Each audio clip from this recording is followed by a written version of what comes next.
Hello my beautiful butterflies, welcome back to my channel. If you're new here, my name is Beverley and it is lovely to see you today. In this video I'm going to be giving you some tips for choosing Christmas presents for disabled friends and relatives. So grab that cup of tea, let's get to it.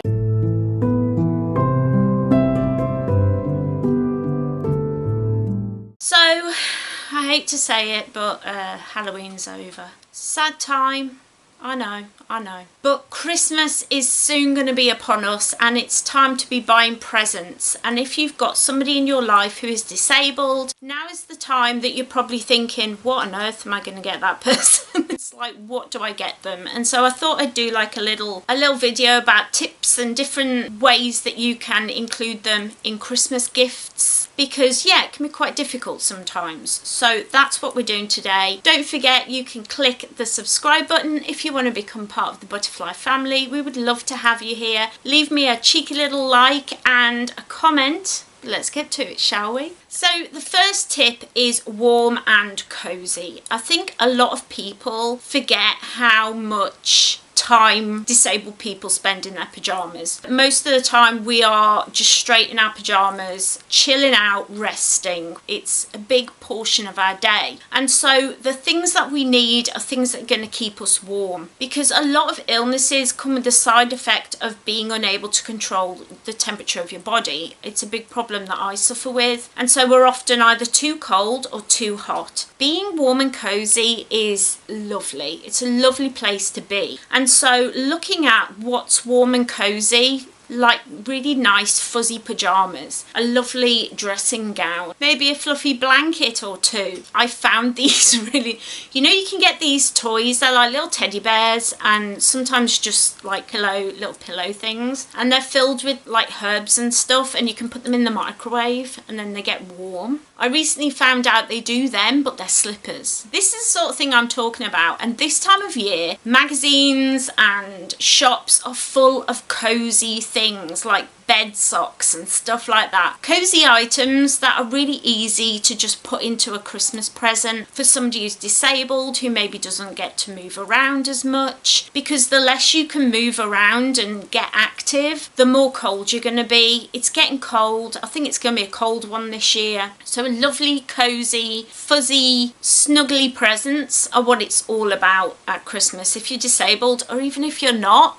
kind of what we want, isn't it? We want to be cozy and warm. So that's your first tip. The next tip I'm going to have is helpful aids. Now this can be things like, usually are bought out by companies like Avon and JML. They usually come in like little magazines, that sort of thing. Things that help people to microwave their rice easier, things that help people to chop things up, safe knives. You can get like cooking utensils that have got thicker handles, or handles that are in a different position, that help us to chop vegetables and eat our food in a safer way. And these are amazing, but they can also be expensive, out of our price range, something that we don't know about, haven't heard about, or just not able to get. And if you see something like this, just saying like, I saw this utensil thing, is it something that you could use? Or if you've heard somebody mention that they need a grab rail for something, maybe organising somebody to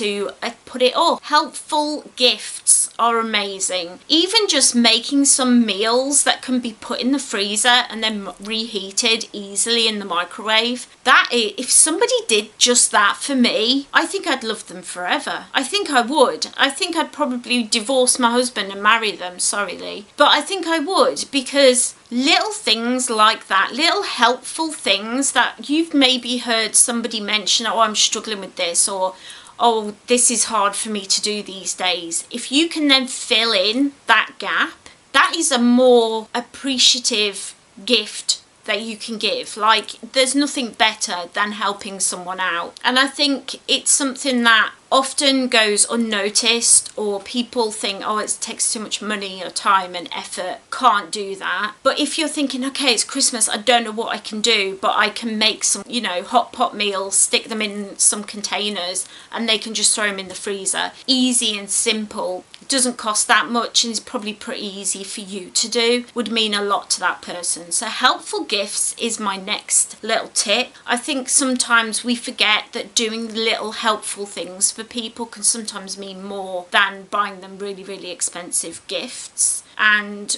goes a long way to showing that you're thinking of that person all year round and you were paying attention when they mentioned that they're struggling with something. The next thing is entertainment. Now, for me personally, I'm never bored. I'm somebody who's always doing something. Whether it's colouring in, I love a colouring book. I love doing puzzles with my mom. Jigsaw puzzles, I'm always watching a TV show, love films, so anything that's entertainment based is great. If you're not sure exactly what to buy someone, like you know they love films, getting them like a gift voucher or something is gonna go a long way to helping that person, because then they can be like, well, I wanted to watch that film but I couldn't afford to buy it. Now I've got a gift card, now I can get myself that film, or I can get myself that book, or whatever it is. I think too often we forget that people who are disabled, who can't go out as much, and I'm not saying all disabled people are in this situation, but me personally, I'm mostly housebound. I rarely leave my little house. And to be honest, I'm not sad about it, but I also find sometimes I need things to keep my brain moving, to keep me active mentally. And puzzles, games, things like that are really useful for that sort of thing. It can also be a great way to be like, here's some board games. Once a month we're going to come over and we're going to play board games. I think that would be really great. One of my best friends, Jess, her and her husband often come over and we'll have like board game nights. We used to do it a lot more when we lived closer to them. It's something that I definitely want to do more of, because it's something that I don't have to go out. They can come over, we order a takeaway or whatever,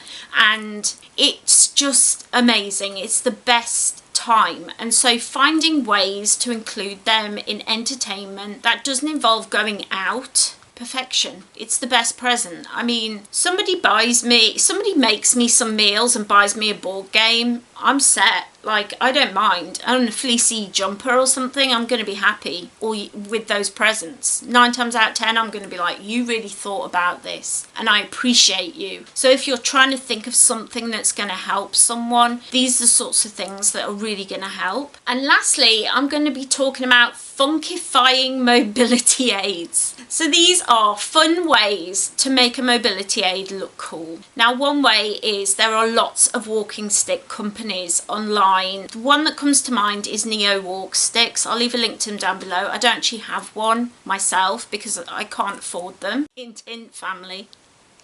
But I will say that they have these really cool like colours. They have some that are interchangeable, so you can change them to different colours that you want. They light up. Like, there's loads of little modifications that they've done to these walking sticks to make them really cool, especially if it's somebody who's disabled, who's younger. I mean, who doesn't want a funky walking stick to wear with their nice dress, you know, when they're going out somewhere? I'd love that. What about, I know you can buy a lot of modifications for bikes. Things like spoke toys that you can put onto spokes, things like lights that light up. They can be then added to wheelchairs. I know, it's amazing. But lights on your wheelchair wheels, how cool is that? It's something I've been meaning to do for a while. Sticker sets, things like that you can use then to modify, say, an NHS wheelchair that usually don't look that nice. Funky pillows and cushions, anything that you can think of that gonna take that wheelchair from being, oh, I hate my wheelchair, to, oh my god, my wheelchair looks so cool, is gonna be going down so well. And there are lots of different ways of doing this. So those are my tips, those are my ideas, my tips for ways of thinking outside the box when it comes to disabled relatives and friends. I'm going to be doing a blog post with some gift ideas for each of these sections. That's going to be out on Wednesday. So I will leave a link to that down below in the description on Wednesday, or you can just head down to Blooming Mindfulness. The link is down below, and subscribe so you never miss any of my blog posts, because I love sharing sharing about my disability journey, how I'm doing, tips and tricks, stuff like that. I do more on my blog, so if you're looking for that sort of thing, that's the place to go. Also, if you want to support me, I have a Ko-fi page. That is a place where you can leave me a tip, so you can like give me a tip for £3, or you can send me a little bit each month. Everything helps with the upkeep of this channel and greatly appreciated. Links to everything are down below. I really hope that you enjoyed this video. If you did, don't forget to head down below and leave it a cheeky little like, so I know that you enjoyed it and I can bring more like this to the channel in future. While you're down there, leave me a comment. Let me know any tips and tricks, things that you wish people would think about or buy you at Christmas time or birthdays. Let me know down below. And last but certainly not least, if you like my content, if you like my face, why not head down and click that subscribe button, ring that little bell so you always know when I upload. I'm usually here Mondays and Fridays, my health permitting. I always do my very best to be here with you every week, twice a week. I hope you all have a really, really wonderful November. Take care everyone, and I'll see you next time. Bye.